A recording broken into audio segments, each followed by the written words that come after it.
I don't know what that noise was. Doesn't the PlayStation have a lot of great first-party exclusives? I think it does. Actually, right now is the best time to do this, because with Ghost of Tsushima just releasing, we're at the end of this console generation. So, rather than me try and do a video like that last one, with just, games I can't live without, how about I just do the exclusives and go through my top 10 favorites for this entire system? Since we are at the end of this generation of systems, and Ghost of Tsushima being probably the last big first-party release, I'm pretty safe to just make that video now. I'm really excited to do it, because while I have talked about a lot of the games I'm holding under my arm right now, there are a couple that I never got to talk about that I really love. This list, just my personal opinion and my preferences and my experiences with these games. Where they rank on my list doesn't invalidate how they may rank on your list. We all have different wants, needs, and experiences with video games. You can leave your list down below.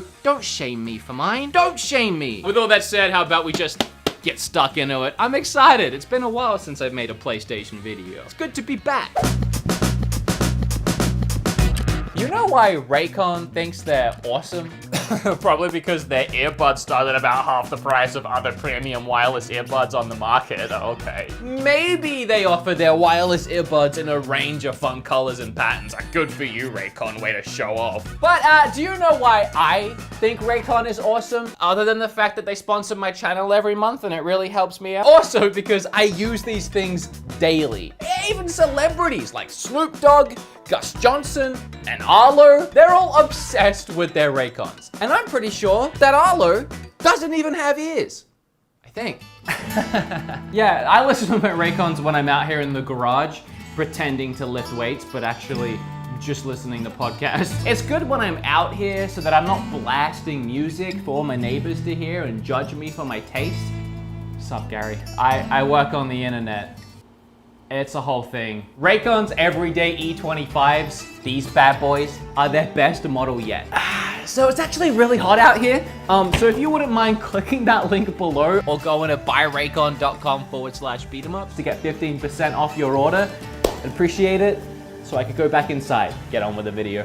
Alright, I'm technically cheating right off the bat. While I do have some special mentions near the end of this list, I didn't just want to throw Astrobot into a special mention, so instead, it's just my unofficial number 11. The PlayStation VR and I have had a lot of good times together. Just none of those experiences were good enough to crack the top 10. That said, this game is incredible. I have reviewed it once already on the channel and went through how much I absolutely adored it, but to summarize really quickly, this game feels like a Nintendo game in every sense. From just the at its core fun gameplay, to the cutesy visuals, and just the unique approach the developers took to designing each level. If you love all of those fantastic Nintendo platformers, and you also have that interest in VR, this is the perfect blend of both of those things. It is by far one of the best VR games I have ever played, and deserves to at least be talked about in this video. Death Stranding is my number 10 on this list. This might upset some people. I actually really enjoyed this game. It's not perfect, and it has a lot of flaws, and Chapter 3 is very slow, but there's also a lot I loved about this game. I enjoyed my experience playing Death Stranding so much that when I finally did finish the game, which took me hours and weeks after launch, I wrote up a whole script for a review, and I tweaked that script, and I kept going back to that script, and I just couldn't decide what I wanted to say, because everything I wrote felt like I was trying to justify why people didn't like the game, and it didn't really come together. So I never ended up making the video, even though I did write a script that in the end I was very proud of. What I really tried to tackle in the review that didn't end up happening is why the game is so slow paced. And I feel like if I summarize it, it's not gonna have the same meaning, but here we are. In the world they now live in, Sam Porter is a 1 in a million kind of guy. So when you're given that job to trudge from one side of the United States to the other, it's a dangerous, but also very boring job, which is why he didn't want to do it. And I believe that Kojima wanted you to feel in the first few chapters how boring his job was. and it worked. Yeah, it was very boring, and a lot of people couldn't even get through the first few chapters, and I don't blame anyone for that. But at about the 4th chapter, Sam finds himself getting tangled up in a storyline much bigger than he anticipated when he accepted the job. I just instantly got engrossed at that point. I went from almost giving up on the game to there being not a chance of me putting it down. The action, and especially the story, had me totally gripped and immersed in this world. It's very interesting to look at it retrospectively with the current climate we're dealing with now. In this world, everyone lives behind closed doors. You travel miles to get to these places, and no one even bothers to open their doors and come and meet you face to face. Everything is digital. The world runs on likes and working together as a community, but through the digital world. A lot of people criticize that as Kojima trying to make some weird statement about the way the world is heading, and here we are just months later, and this game couldn't be more relevant than it is now. By the end of this game and the final moments of storytelling, I was in tears, and not many mediums from movies, TV shows to video games have moved me to the point of tears. Oh, I was struggling to hold them back. Needless to say, I was invested, and I really enjoyed the game. I'd love to dive further into this game, but I don't know, maybe there's another chance somewhere down the line. The Final Fantasy VII Remake. This one might be a lot higher on most of your lists, but I think you'll understand when I say the reason why it's lower on mine, I don't have nostalgia for the game. I never really played it back in the day. I didn't get very far, and I really don't remember anything that I played. Final Fantasy IX resonated with me a lot more. I adored Final Fantasy IX. From the moment I played it and replayed it and replayed it, I was in love with that game. Final Fantasy IX was, for me, what Final Fantasy VII is to the rest of the world, it seems like. So when this remake came around and the entire world exploded with excitement, there was me thinking, shame it's not Final Fantasy IX. And I didn't think when I played it, it would ever hit a top 10 list for me, because I didn't have that nostalgia. But this remake, it's freaking good! As someone who doesn't hold the original very close to his heart, I feel like they did a great job remaking it and retelling the story. Oh, the combat is perfect. I have never experienced a real-time action combat system being perfected in this way. Switching between all the characters, taking those split seconds to slow down time and plan your next move. For those that did finish it, you'll know what I'm talking about when I say they really focused on the characters' fates and them wanting to change their own fates. And I feel like, considering they really wanted to expand on this entire universe, the most interesting way to do that would be to shake things up a little bit and having the characters themselves decide to change their own fates and change the outcome over what was predetermined for them. That predetermined story being the original game was a very clever way of not really breaking the fourth wall, but having these characters break out of their expectations from the fans and people that played the original game and go in a new direction. A very clever way to shake things up and make things a little different. I just love what they did throughout this entire game, but specifically so towards the end. Where's my Horizon Zero Dawn? Oh, there it is.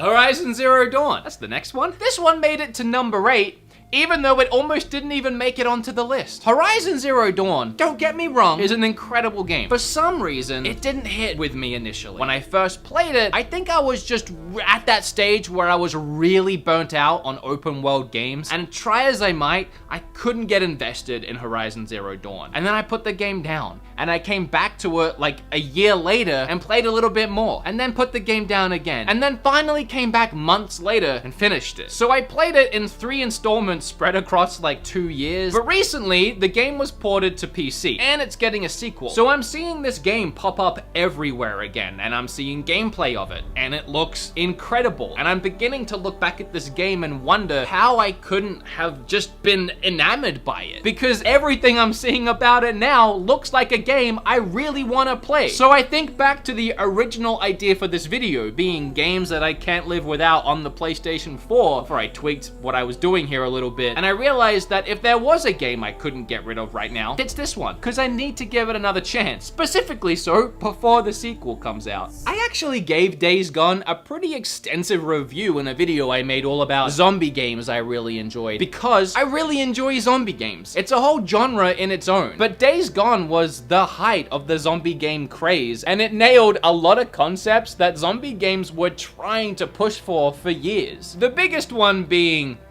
the zombies, the way that they interact with you and the environment, and the sheer amount of them pouring onto the screen at one time. My golly gosh, it is so great to have a good zombie game on the PlayStation 4 and having a console that can process this many zombies running at my face at one time. Now I'm looking at the PlayStation 5 and its SSD like, what? Days Gone 2. Let's step up the crazy. This game also wasn't perfect, and a lot of people couldn't get into it, and I can totally understand that. The game did drag its feet a little bit, especially with the story, but the biggest draw to the game for me, the zombies. It was so fun. It was so fun at its core. I do hope they make a sequel for this one. I just really enjoyed it.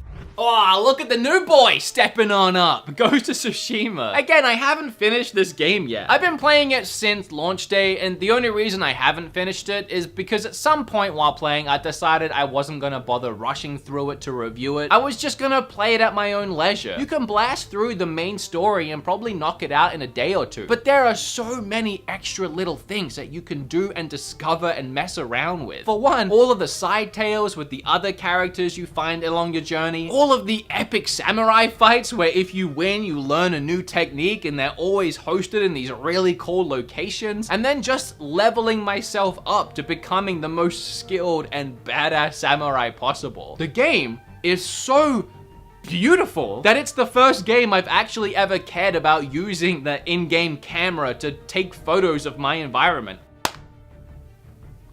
Oh gosh. But in Ghost of Tsushima, I've been doing that all day because it's so beautiful to look at. So many dynamic colors and lightings and weather effects. It is a gorgeous game to behold. The gameplay is also perfect. I don't know what else I could ask from it. I'll say that I have so many different gadgets and abilities and special techniques that even now, halfway through the game, I feel pretty indestructible. I wouldn't say it's a hard game, but it's fun. It's fun in every sense of the word. I hope Sucker Punch takes this game and builds upon it to give us something new, fresh, and even more exciting in a sequel game set in this world. They made Infamous games and all of a sudden they make this? That's such a, I don't know. I'm proud of you guys. Good job. You could be the new Naughty Dog. You keep this up. Good job.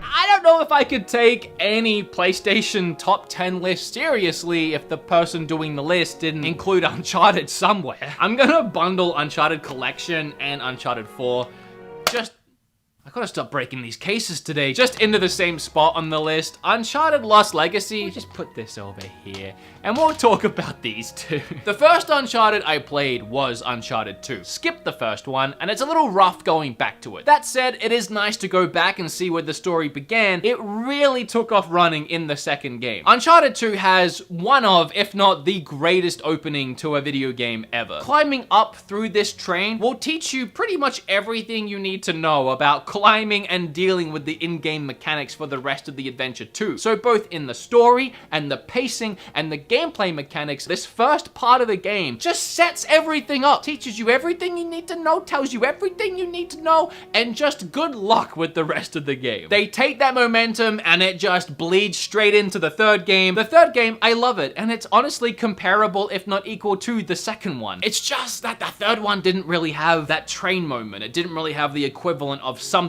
new, and it was just more of the same, but that same is so good that I would take more of the same, and I loved it. The fourth is in a whole nother level of video game, and I would say they perfected the game in the fourth. It was just way more cinematic. It was a shorter experience to kind of tie up the end of the Uncharted story. It just felt a little bit more like I was having my hand held through the adventure, and I was sort of experiencing the epic story rather than taking part of the epic story. It was like interacting and playing an incredible 8-hour-long movie and watching the story unfold and having some really cool moments like with the Crash Bandicoot playing the game in the game. That was pretty cool. Maybe my standards were set too high after Uncharted 2. And don't get me wrong, as I said, I love Uncharted 4. 2, 3, and 4, all really great games.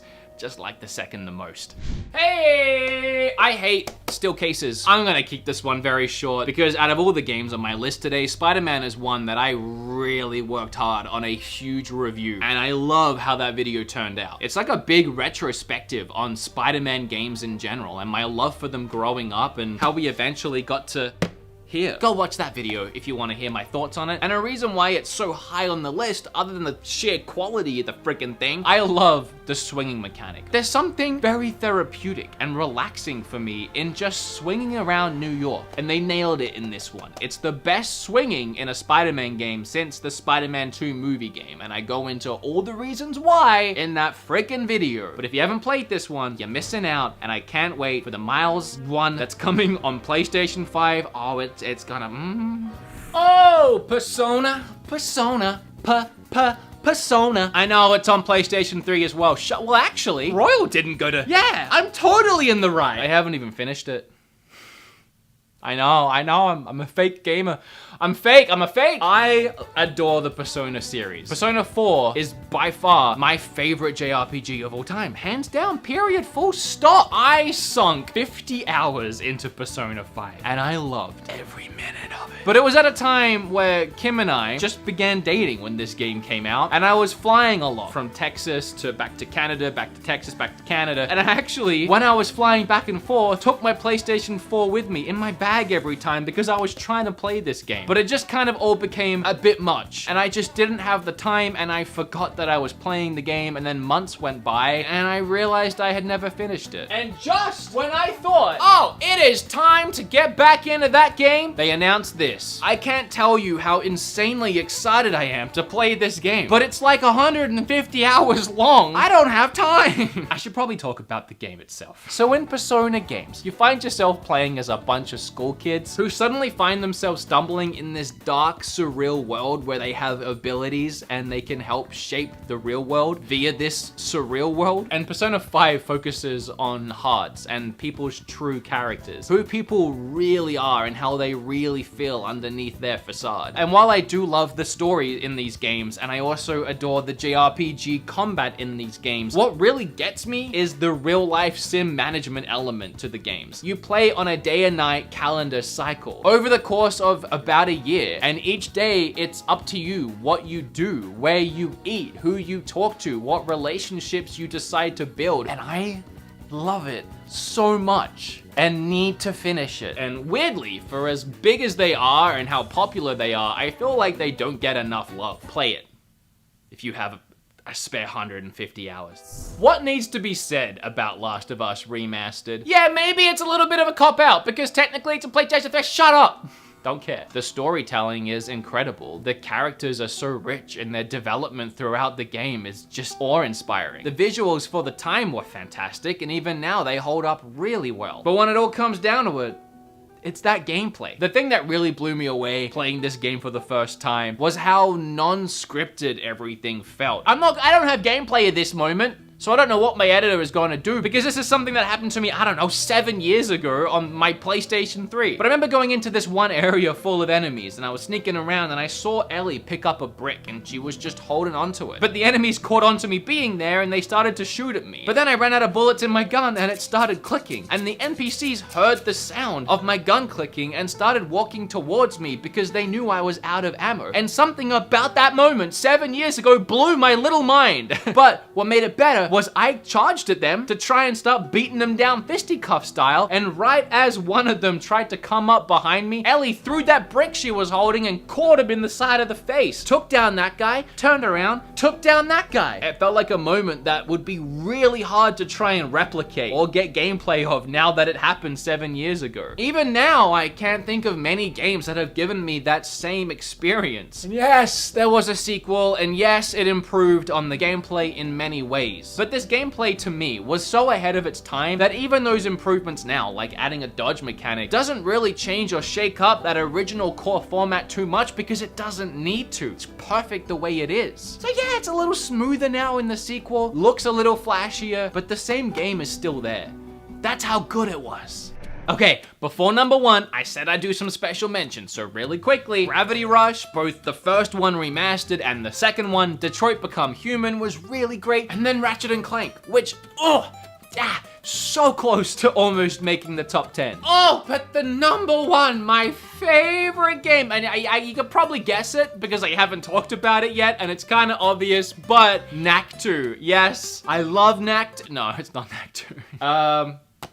Yeah, it's God of War. Yeah, just a little old game, God of War. I don't know what to say that I didn't already cover in my God of War review. I really like that review too, so go watch that if you want to hear my full thoughts on this game. I put a lot of work into that one as well. God of War transcended gaming this generation. It did something that a lot of us didn't expect to see until next generation in so many ways. From the moment you start, it's one long adventure. You live every second in these characters' lives as it plays out. It's a game you play in real time. It's an adventure and a story you experience with the characters. And to heighten that experience from start to finish, they removed all loading screens. Sure, they hid them very cleverly and sneaky in places, but then throw all that out the window and you just have some of the best hack and slash you've ever seen. Show me something more therapeutic and awesome than throwing a friggin' axe. Just leaving it as long as you want, and then bringing that sucker back. I always wanted to dive back into the game now that I've put it down for so long, but I know that I got so good at the game that if I tried going back into it now, I would just feel pathetic. I would really have to refresh my rusty skill set at this point because I played it a lot and I was knocking out those Valkyries without too much issue.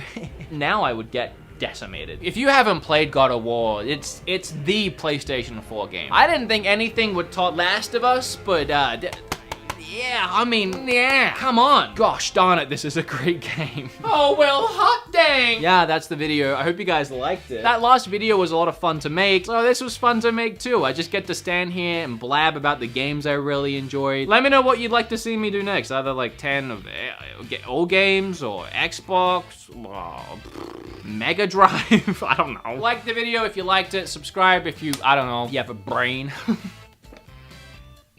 I'll see you in the next one. Bye.